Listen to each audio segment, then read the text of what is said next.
Let's go.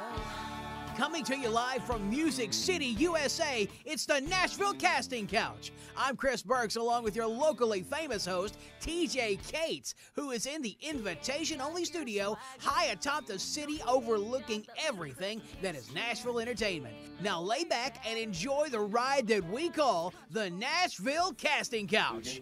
Yep. All right, from the top, here we go. And action. Hey, this is TJ Cates again with another episode of Nashville Casting Couch. Chris Gantry. Thank you. Looking like a music legend, man. You have the look of Nashville. Well, I have the look because I'm 73 years old. Once you get to be 73 years old, you get a look. When I'm 73, I'm going to look cool like you then. Everything's looking up. It's good. So how's it going? I mean, you have so much going on. Got a lot going on. A little snip of the past. I came to Nashville in 1963 and was fortunate enough to be thrown in with the what ended up to be the top dogs, the Shel Silversteins, the Christophersons, the John Hartfords, the Eddie Rabbits, the Johnny Cashes, the Waylons, the Willies, and in those days they were my running buddies. Were they really? Yeah, absolutely. That's so cool. Yeah. They were different people than they are back then. Everybody has gone through an evolution over time in looks.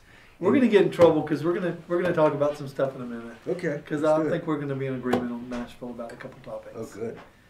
I come from Memphis, and when I was a kid, we would drive. We had a butcher shop, and Elvis would ride his go-kart around. I got you. And then he just, he had his plane. He was living like a rock star, figuring it all out. Johnny Cash, Jerry Lee Lewis lives 10 minutes from my parents right now, still kicking. He's got a CD release of B.B. King's in New York City. I mean, everybody's still doing it. So the Bro Country, what are you thinking? Everybody that I talk to, and especially in other cities that I have a show at, they all want the old country back. They want it back like it was, the era you're talking about with the Eddie Rabbits and the Johnny Cash. Well, that's Chris Christopherson. I don't know if that can happen right now. I think young songwriters are afraid to be alone with their own sensibilities. They feel the need to pack into a room with 3 or 4 other writers, and it becomes a committee. A co-write. Everything's a co-write. Yeah, and it becomes like hammering out horseshoes. They become tunesmiths rather than composers of things that are important to them. In the old days, people wrote about how they lived and what they did and who they were. And they were not afraid to put that into music. And those were the songs that became hits. Yeah. So nowadays, they write for tailgate parties. It depends on how short the girls' shorts are. Yeah. And it's young bro country, man. They call it Bro Country. I have some friends that are artist development company. They call around to get the airplay.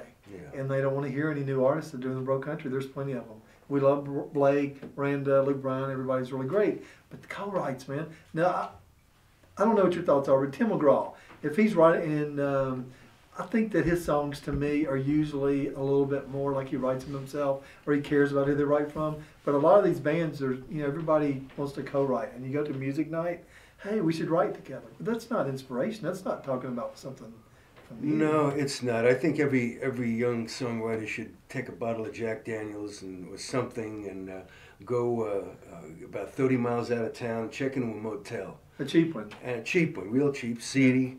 And don't bring your cell phone and stay in there for a couple of weeks. Yeah. And have a few sips of booze and sit there on the bed and start to think about who you are and where you came from and what you're all about, and start to write and start to expose yourself and come out in 2 weeks. And let's see, maybe just then you might have something that's worthy of a piece of art rather than a piece of schmaltz that's written in 20 minutes and geared to pitch to somebody on a pitch list. Let's hear who you are. Let's find out what you're all about. That's my producer, director for the day, director of photography. Jeff Yarbrough is a songwriter and a musician back in Memphis. And he's shaking his head right now. I mean, I totally get it, because if you don't hear a song that you can connect with in your art, it's not going to be around 20, 30 years. Yeah, you're going to make a lot of money, get a big house in Brentwood and a big heavy-duty HD 2500 Chevrolet, but make it last. Well, you hit a good point just then. Back in my day, the guys that I ran with... Oh, no, man. You just using the words. I always say that all the time. Back in my day? Yeah, my son said, back in my day. Well, in my I knew day, I'd never say that, and now I'll say it. Well, the thing is, I'll say the early 60s, No, 1962, 1963. I like it. the guys that wrote songs then, they became standards that have been played for 40 and 50 years. Yeah. Gentle on My Mind, Boy Named Sue. Glenn Campbell, man. Glenn Campbell, the song I wrote, Dreams of the Everyday Housewife, Me and Bobby McGee, For the Good Times. They became American classics and standards. Yeah. There are no standards anymore. The last song that became an American classic was The Dance, I think. Garth Brooks. Yeah, I think that one just... The video was good. I'm Yeah. I'm a filmmaker, so I really appreciated that back then. Absolutely. He would show some John Wayne, and Absolutely. yeah, that was a good song. So songs that are going to last 20 or 30 years, or even 40, 50 years, like you're talking about from 63. What's that been, 52 years? They came out of You hit people's town. souls. They came out of their hearts. And they came out of one person. One person that didn't look like the next person or Yeah. sound vocally. You know, but it's about big money, man, and that it's all about big money and the big pretty person, or they get tattooed up whenever they worked at Walmart 2 weeks ago, and You know now why? they want to have that look. You know why? I want to know why. It's because they're not in love with the process. They care. They don't want to take the about- time for it. No, the process to my guys and where I came from was the only thing worth. That was the only important thing. We never thought about fame. We never thought about making money or hits or anything. We cared about writing songs, about learning about what it was all about. Mm-hmm. Most of us came from parts unknown, California. Let's talk about that, because if I did my math correctly, you were real close to 20 years old when you came to Nashville. I was 20 years old. Where were you at raised the at? time. Queens, New York. Oh, really? Yeah, Queens. I'm That's an awesome. inner city kid. And did everybody take you from being from New York when you came down here? Absolutely. My real name is Sedzik. I'm a Polak, and nobody could pronounce it in New York. Nobody could really pronounce it when I got here. So I had to figure out, I got to change this so people can call me something. Yeah. Because they were going, how's this? It sounded like, Yeah, eczema or weird. skin disease or something like that. So at the time, the movie Elvis Gantry was jumping. It was a Yeah. big hit. So I said, wow, I like that guy. So you just and I took a like that name. name. So I stole it and I took it. Good for you, man. It seemed like it worked out. It I think worked. you made a good choice. I mean, Bob Dylan did the same thing. Bob Dylan. He's still there too, man. He's still rocking, man. Believe that? All these guys are still around. Why give up? Why retire? No. What kills me is when you have somebody 30, 40 years old and then they talk, oh, I'm just going to retire from music. So you'll be back. It's just what I just said. It's because I'm still in love with the process. Mhm. I love writing songs, and I love writing songs. But you can't, when you co-write, you can't write. You're one of the two people in a co-write are not writing from an experience. Maybe one person is, No. but you got to write from experience, and that's 2 weeks in a seedy motel. 99% of the time, compromises have to be made. And as soon as you compromise that 1%, Yep. the song goes, and you compromise 2%, it goes, Yeah. and all of a sudden you got lower level boogie. All right, man. God, we talked forever. This is awesome. All right, Chris Gantry, we're going to play some music. Tell them about the music you're going to play. What's the first song you're going to play for us? I'm going to play a song called Oh Mama, which is a song, you might not want to hear it, but it's pertinent for the times. It's what's in the mind of the men who were executed by ISIS in the last 3 months. And I tried to put myself in their place, and it's the song I came up with. Well, And I'm going to sing a song called The Elvis Machine on what it might be like to be able to strap yourself in to a chair like Neo did in The Matrix and put Yeah. a hat on your head, put the card in, and you can be Elvis. all right, man. You bring a guitar or anything like that? I bought my guitar. We're going to go get your since guitar. We're going to come back after the break, and we're going to play some music. Absolutely. Nashville Casting Couch. Okay, now we're backstage, green room, tin roof down to Mundrian, and we're here for Nashville Connection, and we have Big Gap Music. Vicky is in the house. What are you doing, scouting out people? You know, I have to say I might be.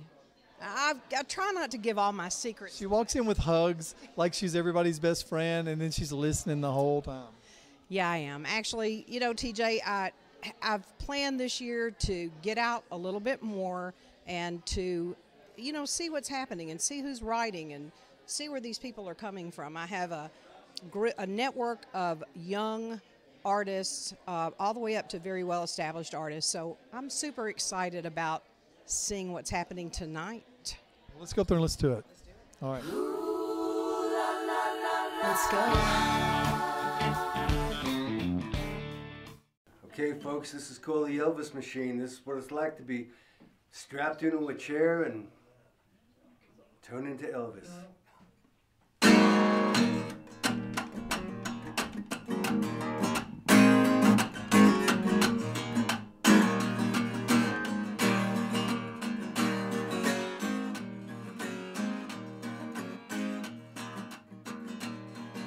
Strap yourself in to the Elvis Machine.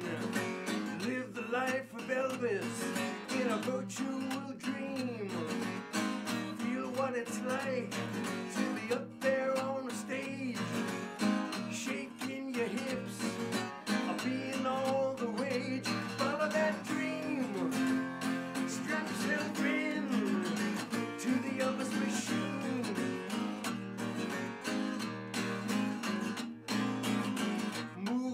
Graceland, Tennessee, marry Priscilla, have Lisa Marie, be in all his movies, act out each scene for $1,000.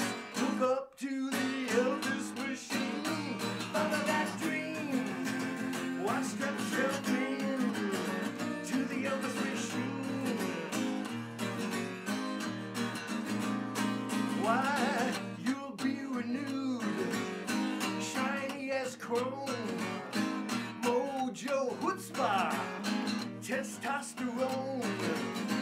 Go back to your town, feeling like the king, or with a growl and a sneer, only being Elvis can bring. Follow that dream, strap yourself in to the Elvis Machine.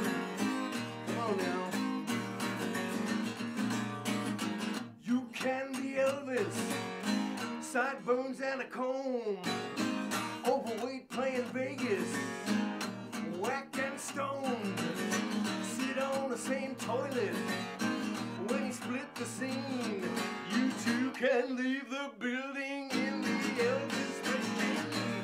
Follow that dream, strap yourself in to the Elvis Machine. Yeah, well, I love Elvis, so do you. If you say you don't, you're full of poo. Here's the address, the dude's name is Joel. Tell him I sent you and you want to be the king of rock and roll. Follow that dream, strap yourself in. Why follow that dream? Yes, strap yourself in to the Elvis Machine, to the Elvis Machine, to the Elvis Machine, to the Elvis Machine.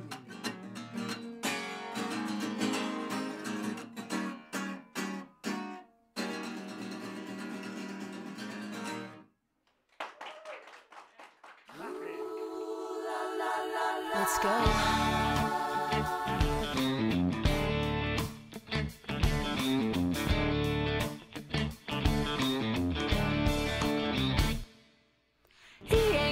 Your swagger, no, he ain't got that little cleft in his chin. He ain't no way better, 'cause you're the baddest country boy, sweet as sin.